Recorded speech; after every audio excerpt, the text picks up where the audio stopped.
नमस्कार, मैं हूं नेहा बाथम। हम 3 एंकर्स के साथ हमारी खास पेशकश 3 देख रहे हैं आप। मेरे साथ मेरी सहयोगी श्वेता झा मौजूद है, मीनाक्षी कांडवाल स्टूडियो में मौजूद है और आज बात होगी कैसे दुश्मन देश चीन की अकड़ अब ढीली पड़ गई है, ये सवाल होगा। साथ ही बात होगी यूपी के गैंगस्टर विकास दुबे की और आपको देंगे इस पर पूरा अपडेट। बॉलीवुड का एक सितारा कैसे बन गया तारा, बाढ़ और बारिश की खबरें भी होंगी। सावन का आज पहला सोमवार भी है तो आपको मंदिरों का नजारा भी दिखाएंगे, तो ये तमाम अपडेट होंगी। लेकिन सबसे पहले बात पूर्वी लद्दाख के LAC से, जहां भारत की सख्ती के सामने चीन ने घुटने टेक दिए हैं। गलवान में हिंसक झड़प वाली जगह से चीनी सेना 1 किलोमीटर पीछे हट गई है। पैंगोंग त्सो से भी चीनी सेना के पीछे हटने के संकेत मिल रहे हैं और खबर है कि चीनी सेना समेत संख्या से में पैंगोंग फिंगर 4 से पीछे हटी है। फिंगर 4 रिज लाइन में चीनी सेना ने अपने कुछ निर्माण कार्य भी श्वेता ध्वस्त कर दिए हैं। बिल्कुल, और यही सबसे बड़ी खबर इस वक्त की है जिसको हम आगे बढ़ाएंगे। आपको बता दें कि पूर्वी लद्दाख में LAC पर जारी तनाव को कम करने में राष्ट्रीय सुरक्षा सलाहकार अजीत डोभाल की बड़ी भूमिका सामने आ रही है।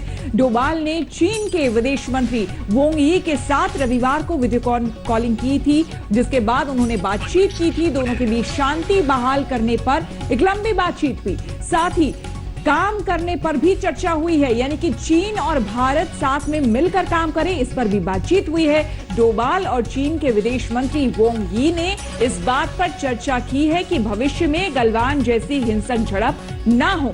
तो ये जो बड़ी खबर सामने आई है चीन के पीछे हटने की, ये जो खबर आ रही है उसमें बताया जा रहा है कि चीन ने अपने टेंट्स हटा लिए हैं, अपनी गाड़ी और अपने फौजियों के साथ वो पीछे 1 किलोमीटर तक हट चुका है। बिल्कुल, और ये बड़ी खबर बॉर्डर इलाके से। लेकिन वैसे तो आपको ये भी बता दें कि हमारे 2 संवाददाता इस वक्त हमारे साथ जुड़ गए हैं। मंजीत नेगी हमारे संवाददाता इस वक्त हमारे साथ तमाम जानकारी के साथ जुड़ गए हैं। मंजीत, ये जो अजीत डोभाल की बात हुई, इस बातचीत की वजह से चीन ने ऐसा कदम उठाया है क्योंकि शांतिपूर्वक हालात बने रहे, 15 जून जैसी घटना दोबारा न हो, यही वजह है?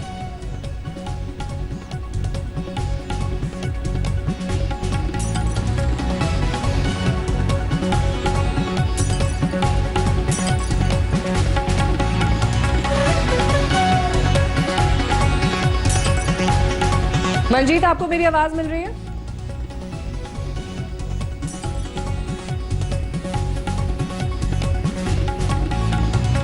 हमारे साथ श्वेता सिंह भी इस वक्त मौजूद हैं। श्वेता, जिस तरह से चीन ने यह कदम उठाया है और इसे स्वीकार भी किया है कि पीछे हटे हैं, अब क्या मैसेजिंग यहां से जाती है आगे? देखिए मीनाक्षी, एनालिसिस अलग अलग भले ही इसका हो सकता है, लेकिन जिस तरीके से चौतरफा चीन के ऊपर दबाव पड़ रहा है, अव्वल सैन्य तरीके से भारत जितनी मजबूती से रहा है, चाइना को भी मालूम है कि उसके पास दूसरा कोई ऑप्शन बचता नहीं है। जो वो धौंस भले ही दे दो तुम 62 का, लेकिन असलियत ग्राउंड की तो यही है ना कि 2020 की सेना अलग है। दूसरा कि बातचीत में भारत इंसिस्ट करता रहा कि हमें एक फेज्ड आउट आपका जो प्लान है वो पूरा चाहिए। चाइना ने इसीलिए अब सार्वजनिक तौर पर बताना शुरू किया है। तीसरा, अंतर्राष्ट्रीय तौर पर कूटनीतिक दबाव जो चीन पर पड़ रहा है कि आप किस तरीके से पूरी दुनिया की निगाहें उसके ऊपर हैं। अमेरिका ने यहां तक कह दिया कि आप सबके लिए एक बहुत बड़ा खतरा है चीन की, एशिया के बाकी देशों के लिए, इसीलिए हम अपने सैनिकों की संख्या यहां बढ़ा देंगे। और उस पर अजीत डोभाल की जो बातचीत की प्रक्रिया, वो तो हालांकि चूंकि आज ही हुई, कल इसके बारे में निर्णय हुआ कि इस तरह की बातचीत होनी चाहिए दोनों देशों के बीच। अजीत डोभाल इस चीज के लिए जाने जाते रहे हैं कि वो कठिन से कठिन परिस्थितियों में से किस तरीके से एक रास्ता निकाल कर ले आते हैं। चीन को ये करना तो था, समय लगता, यही बात कही जा रही थी कि समय लगता। डोकलम में जितना समय लगा था, यहाँ तो और कॉम्प्लिकेटेड था क्योंकि यहाँ पर एक टकराव हिंसात्मक हो चुका था दोनों देशों के बीच। बिल्कुल श्वेता, आपके पास लौटेंगे। मंजीत नेगी हमारे संवाददाता भी इस वक्त जुड़ गए हैं। मंजीत, अजीत डोभाल की बातचीत और एक तरीके से संदेश चीन को कि अगर आप पीछे नहीं हटेंगे तो भारत भी डरने वालों में से नहीं है, ऐसे में आगे में और ज्यादा चीन आक्रामक न हो, इस बातचीत का काफी ज्यादा सकारात्मक असर देखा जा रहा है जो 1 किलोमीटर पीछे चीनी सेना हटी है। नेहा, एक तरह से भारत ने चौतरफा दबाव बनाया है जिसका नतीजा आज देखने को मिल रहा है कि गलवान में 1 से 2 किलोमीटर चीनी सेना के कुछ टेंट और कुछ सैनिक हटे हैं, लेकिन अभी भी पूरी तरह से चीन पर भरोसा नहीं किया जा सकता। इसीलिए इस वक्त मैं नीमू में मौजूद हैं जहां पर प्रधानमंत्री नरेंद्र मोदी पहुंचे थे सैनिकों के बीच। और यहाँ की बात की जाए तो सेना की तैयारी में कहीं कोई कमी नहीं है, वायुसेना की तैयारी में कोई कमी नहीं, क्योंकि 15 जून की जो घटना हुई उसके बाद से भारत एक तरह से फूक फूक कर कदम रख रहा है और कोशिशें दोनों स्तर पर हो रही है। सैन्य स्तर पर यहाँ पर 14 कोर कमांडर के स्तर पर बातचीत चल रही है और दूसरी तरफ से जो राष्ट्रीय सुरक्षा सलाहकार है अजीत डोभाल, उनके काउंटर पार्ट से, क्योंकि वो बाउंड्री टॉक्स को लेकर एक जो मैकेनिज्म बना हुआ है दोनों देशों के बीच में, उसके तहत वो लगातार बातचीत करते रहते हैं। उसी कड़ी में ये बातचीत हुई है जिसकी जानकारी इस वक्त मिली है। तो कोशिश हो रही है कि राजनयिक स्तर पर और सैन्य स्तर पर जो बातचीत है उसका चीन के साथ वो बातचीत जारी रहे। लेकिन जहां तक सैन्य तैयारियों की बात है, सरहद पर इस वक्त अगर हम लद्दाख की बात करें, जहां पर 1200 किलोमीटर लंबी लाइन ऑफ एक्चुअल कंट्रोल पर इस वक्त भारतीय सेना की तैनाती है, वायुसेना की तैनाती है। बिल्कुल मंजीत, लेकिन लगातार जिस तरह से बात की जा रही है कि चीन पर विश्वास करना मुश्किल है जब तक उसको फिजिकली चेक ना कर लिया जाए। आप लोगों से और श्वेता आगे आपसे अब भी बातचीत करेंगे, जानकारी लेंगे, लेकिन किस तरह से चीन गलवान में पीछे हट रहा है, हमारी ये खास रिपोर्ट देखिए।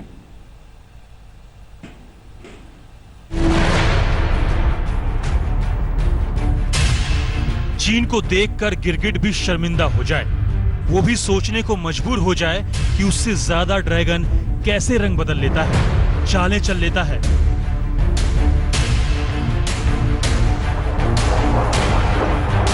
भारत ने शक्ति दिखाई तो उसने रंग बदला, अपना ढंग बदला, गलवान में पीछे हटने का नया ढोंग किया। सूत्रों की माने तो लाइन ऑफ एक्चुअल कंट्रोल यानी LAC पर गलवान घाटी में हिंसा वाली जगह से चीनी सेना करीब 1 किलोमीटर पीछे हट गई है। सेना में सूत्रों के मुताबिक चीन की सेना ने गलवान नाले से अब अपने तंबू, अपनी बख्तरबंद गाड़ियां और सिपाहियों को लगभग 1 किलोमीटर पीछे करना शुरू कर दिया है। इसकी कई वजह है। अंतर्राष्ट्रीय दबाव पड़ रहा है चीन पर, भारत का दबाव पड़ रहा है चीन पर। गलवान नाले में इस समय बर्फ पिघलने की वजह से पानी भी खासा आ गया है।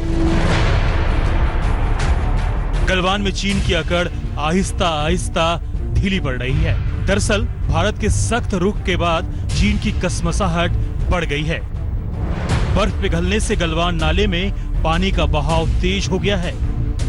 गलवान नाले में पानी के तेज बहाव से चीन की गाड़ियों और टेंट के बहने का खतरा बढ़ गया है। भारत की सख्ती के बाद चीन के कारोबार पर बुरा असर पड़ा है। दुनिया भर में चीन की लगातार बदनामी हो रही है। वहीं चीन पर अंतर्राष्ट्रीय दबाव भी बढ़ गया है। सूत्रों के मुताबिक चीन ने संघर्ष वाली जगह से टेंट और ढांचे को हटा लिया है, लेकिन LAC पर PLA का जमावड़ा मौजूद है। आगे संघर्ष से बचने के लिए बफर जोन बनाने पर सहमति हुई है। इस जोन से समान दूरी बनाकर दोनों देश रखेंगे। दोनों सेना बातचीत के बाद नई पोजीशन पर आई। कहा गया है बफर जोन का उल्लंघन दोनों में से कोई नहीं करेगा। गलवान को लेकर भारतीय सेना ने 6 जून, 22 जून और 30 जून को चीनी सेना से बात की, जिसमें मौजूदा स्थिति को वापस अप्रैल से पहले की स्थिति पर ले जाने की बात कही गई। भारत अपने मुद्दे पर अड़ा रहा, लेकिन चीन नहीं माना। सरहद के पार चीन ने जब सेना बढ़ाई तो भारत ने भी अपनी तैनाती बढ़ा दी। लद्दाख बॉर्डर पर भारतीय सेना की कई टुकड़ियां हैं। पीएम मोदी के हाल में लद्दाख दौरे के बाद चीन को साफ संकेत मिल गया कि भारत उनके झांसे में आने वाला नहीं। ऐसे में चीन के पास अब ज्यादा विकल्प नहीं बचे हैं। बेहतर होगा कि वो अप्रैल से पहले की स्थिति में लौट जाए। फिलहाल तो चीनी सेना का पीछे हटना भारत की कूटनीतिक जीत है। लेह से मनजीत सिंह नेगी के साथ गौरव सावंत, दिल्ली, आज तक। और देखिए इस वक्त यहाँ पर 4 बड़ी बातें हैं कि जिस तरह से चीन पर दबाव बनाया है भारत ने, चाहे वो LAC पर जो परिस्थितियां हो, उसके बाद कूटनीतिक स्तर पर जिस तरह से परिस्थितियों को आगे बढ़ाया गया हो, अंतर्राष्ट्रीय मंच पर चीन की जिस तरह से किरकिरी हुई है, और इसके अलावा आर्थिक मोर्चे पर चीन को जो सेटबैक्स भारत ने दिए हैं, तो ये एक के बाद एक जिस तरह से डेवलपमेंट्स हुए हैं, आज की परिस्थिति में इन सभी का बहुत बड़ा योगदान है।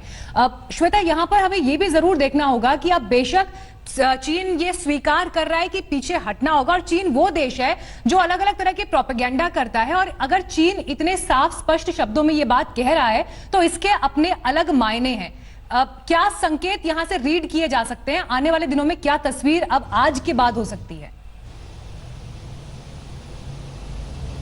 मीनाक्षी, सबसे बड़े मायने तो इस हिसाब से देख लीजिए कि इसी के साथ, यानी कि आज जब चीन इस तरह की घोषणा कर रहा है तो इसके साथ साथ ही भूटान के साथ उसकी समस्याएं शुरू हो गई हैं।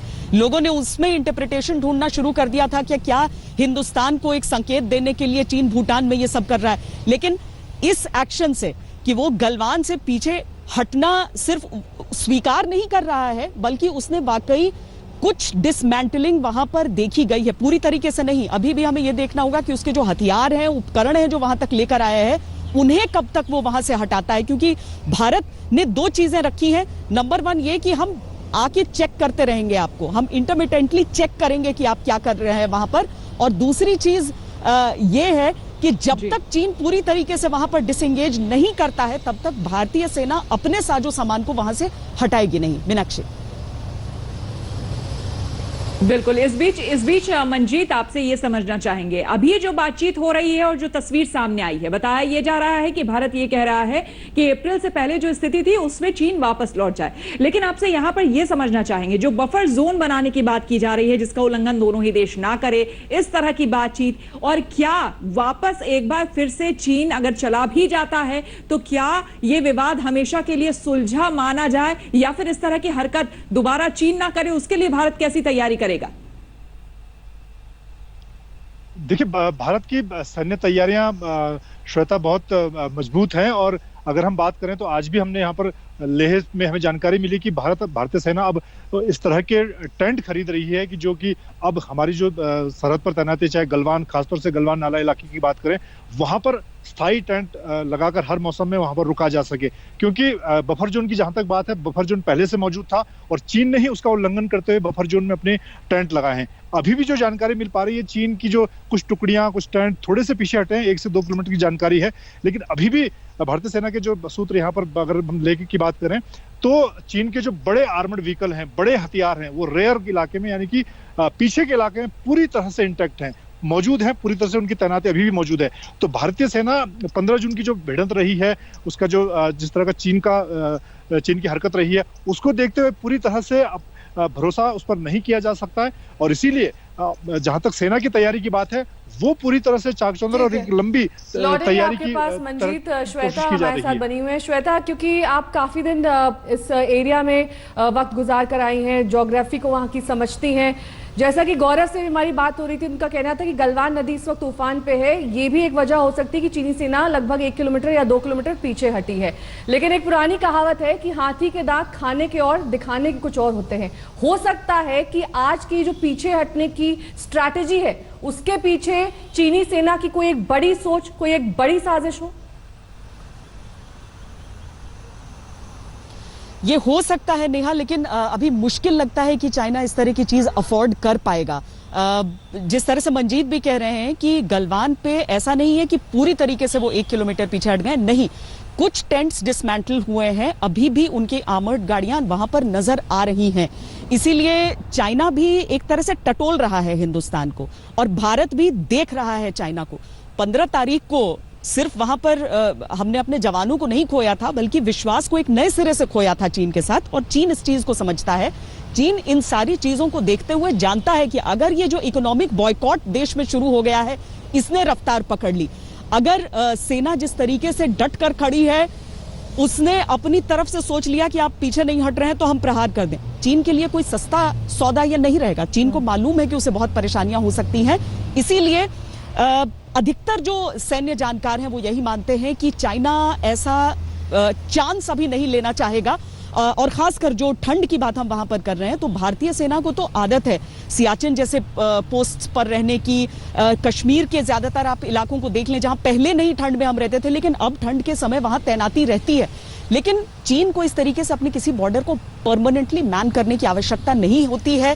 इतनी बड़ी तादाद में उसके सैनिक अगर इस इलाके में लग रहे हैं, इस ऊंचाई पर, इतनी बर्फीली हवाओं में, गलवान उफान पर, उस पूरे इलाके में और भी नदियां हैं, ग्लेशियर्स का इलाका है, चाइना के लिए आसान नहीं होगा। वो अभी एक रिस्पेक्टेबल एग्जिट रूट ढूंढेगा। ठीक है, आप दोनों हमारे साथ बने रहिए, लौटेंगे आपके पास। लेकिन इस बीच कई स्तर की वार्ता हो चुकी है, कई बार ये वार्ता हो चुकी है। ऐसे में चीन का पीछे हटना, या फिर यूं कहें कि जिस तरीके का उसका मूव रहा है, उसके पीछे क्या सोच है, क्या संकेत है, ये समझना बेहद जरूरी है। बहरहाल रुकेंगे छोटे से ब्रेक के लिए। 3x3 हमारी खास पेशकश 3 एंकर्स के साथ जारी रहेगी। देखते रहिए आज तक।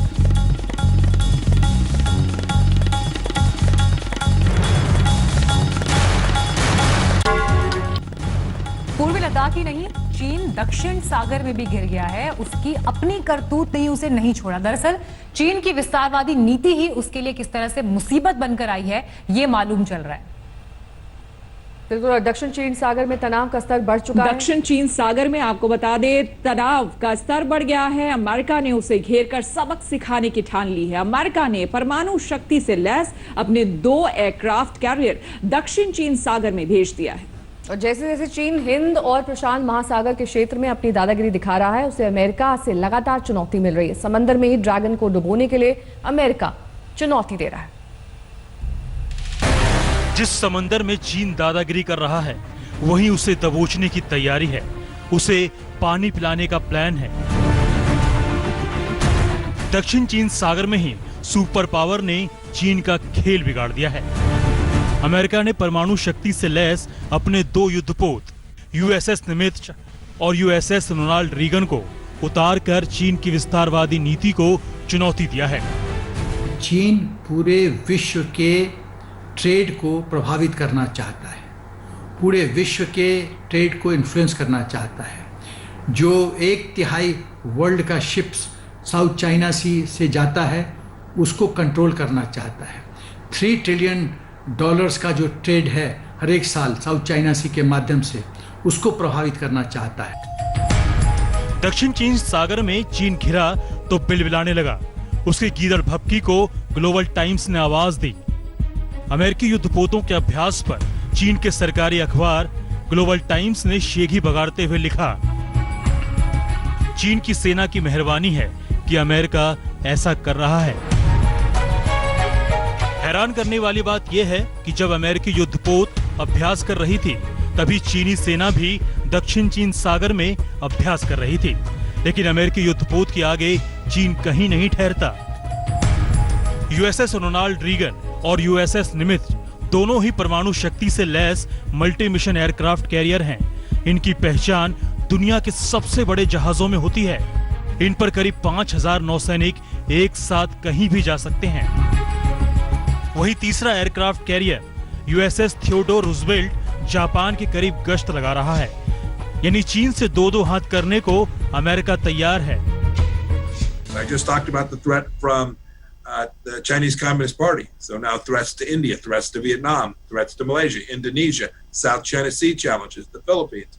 We're going to make sure we're postured appropriately to counter the PLA. We think that's the challenge of our time, and we're going to make sure we have resources in place to do that. दक्षिण चीन सागर में चीन ने हर पड़ोसी देशों के साथ सिर्फ टकराव ही किया है। शी जिनपिंग की वजह से ही तनाव बढ़ा है। वियतनाम से लेकर ताइवान तक सभी चीन की विस्तारवाद से परेशान हैं। वहीं चीन की हरकतों के विरोध में फिलीपींस ने फ्रंट खोल दिया है। चीन की अपनी चालबाजी की वजह से दुनिया का समीकरण बदल गया है। दुश्मनों की संख्या इतनी ज्यादा हो गई है कि चीन चारों खाने चित हो जाएगा और दक्षिण चीन सागर में ही उसका गुरूर टूट जाएगा। आज तक ब्यूरो।